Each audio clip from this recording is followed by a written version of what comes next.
Apek pula terpanggil nak betulkan sikit fakta daripada RPK Raja Petra daripada England sekarang mengenai bahawa kerajaan kita Malaysia bahawa PMX ini kerjasama dengan Israel, ada spy dari Israel. Dia begini, ini yang dia beritahu ialah mengenai perisian yang APEC sudah beritahulah sebelum ini bahawa pakar perisian atau cyber security dunia atau bidang encryption memang di tangan Israel. Contoh MySejahtera saya dah beritahu dia lalui syarikat yang Raja Petra mengatalah syarikat front dia, kerana kita tak boleh deal direct dengan Israel. Israel tak boleh deal dengan banyak negara di dunia, jadi dia ada front syarikat Amerika dan untuk Asia Pasifik melalui Singapura. Dan itulah MySejahtera kita ini dibuat oleh syarikat Singapura, Amerika belakang tu Israel kan. 170 juta pula kalau bagi APEC buat, tak sampai pun 2 juta. Tapi tak apa, itu cerita lain. Memang korup negara kita. Ia bukan soal ada orang spy ke tidak jadi banyak saya dah kata agensi kerajaan, saya tak mau sebut mana, mereka gunakan perisian daripada luar. Itu sebab kita kata ia amat membahaya, dan itu sebab bidang APEC sebenarnya ialah dalam bidang sumber terbuka, iaitu open source, dan bahagian ERP itulah induk semua perisian dalam dunia. Perlu ada ERP horizontal yang ada accounting consequence untuk transaksi. Apabila kita guna Microsoft pun nak cakap kita ejen Yahudi, semua yang pakai Microsoft ni boleh kata ejen Yahudi lah, pasal biar bagar kan. Yang Microsoft ini dia ada BO, back orifice atau lubang belakang. Orifice ni lubang cubuh. Lubang belakang di mana dia boleh track sesiapa pun yang dia mahu boleh masuk ambil file kita, ambil data kita. Memang tak selamat.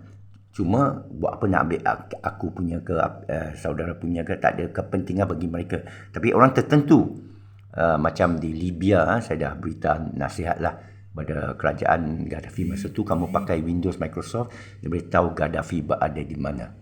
Okay? Sekarang kita pakai Google Map. Okay? Google Map dia dah tahu awak di mana. Awak pakailah nama samaran pun, dia boleh buat triangulation. Walaupun awak tak ada account Facebook, tapi kiri kanan kamu ada. Triangulasi ini macam radio base station RBS. Macam mana kita lompat line telefon kita daripada station ke station, dia triangulation lah.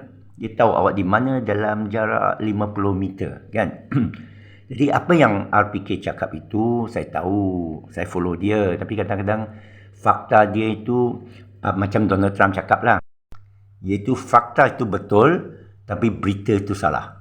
The facts are right, are correct, are true, but the news are fake news. Contoh macam kita dapat coronavirus, contohlah pandemik. Dia kata ini wabak. Memang setiap tahun musim sejuk ada wabak selsema.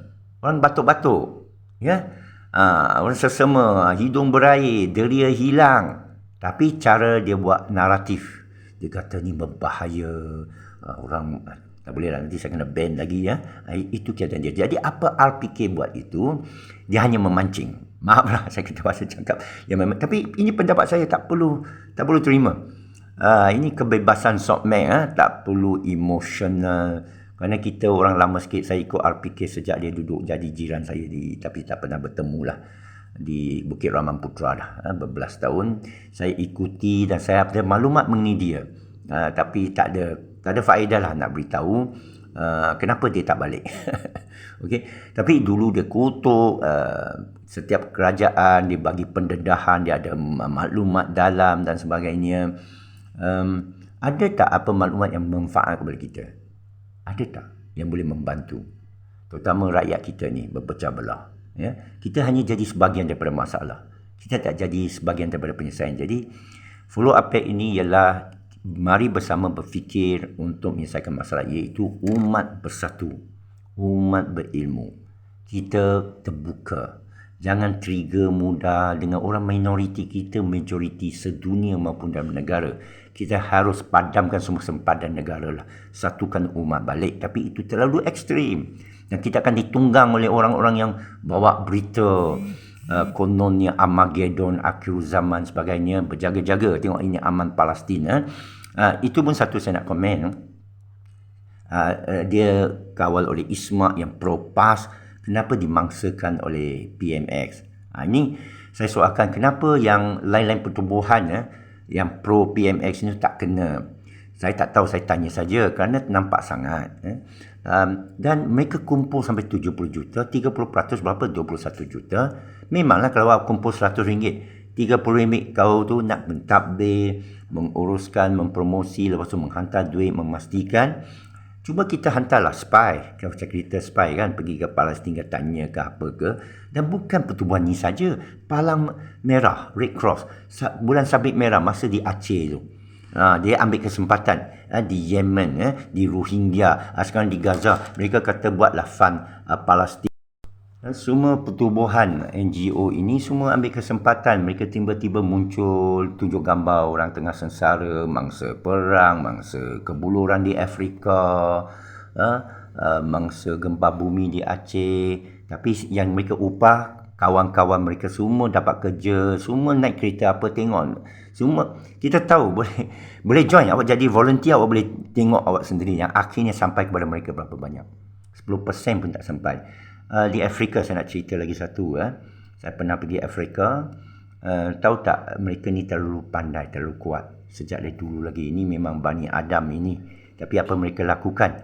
Ditangkap, dibunuh. Siapa yang cerdik, kalau siapa boleh beritahu orang putih masa tu bila bawa orang hitam ni jadi pembawa kereta kuda mereka, kalau sampai simpang jalan ada tunjuk kanan pergi San Francisco, kiri pergi San Diego, dia sepatut diam, tak beritahu. Kerana kalau dia boleh tahu di mana arah, dia boleh baca, dia akan dibunuh. Ini cerita daripada orang hitam sendiri beritahu saya. Bermakna lepas itu bila kena macam penyakit AIDS, ini juga satu pandemik ciptaan. Bila saya duduk di Cameroon, saya duduk Afrika Selatan, saya duduk Libya, saya campur dengan mereka, saya dapati inilah komplot-komplot pandemik palsu yang dijadikan, dan orang tak tahu. Kita kena musafir baru kita tahu.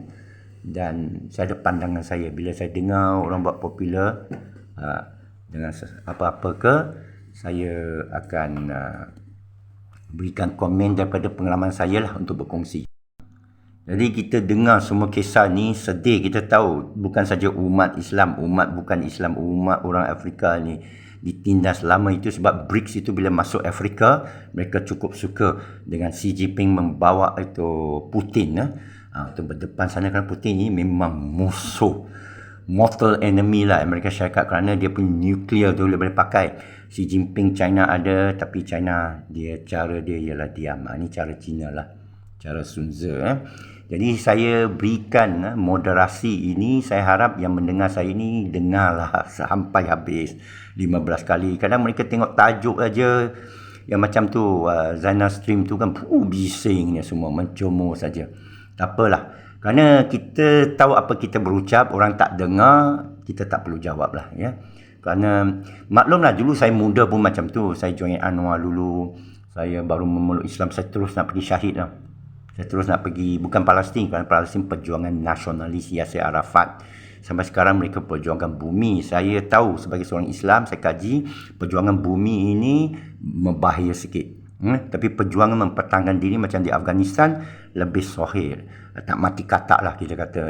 Ini penting lah, kerana kita berjuang ni, kita mesti tahu bahawa segalanya diatur oleh Allah. Jangan mati katak bermaksud kamu pergi kerana nafsu, kamu pergi kerana andaian, kamu pergi kerana tertipu oleh syaitan, iblis. Yang sekarang digunakan akhir zaman, cerita Dajjal, cerita Mahdi lah, cerita kedatangan Nabi Isa. Semula saya dah beritahu tentang tafsir surah Qiyamah, surah Waqiah dalam klik-klik yang lepas. Kalau dapat tonton baguslah, tapi kalau tidak, cuba berfikir dulu, atau berjumpa saya secara peribadi kalau ikhlas mau tahu sebenarnya. Tapi walaupun saya doakan semua baik dan diberahmati Allah. Assalamualaikum warahmatullahi wabarakatuh.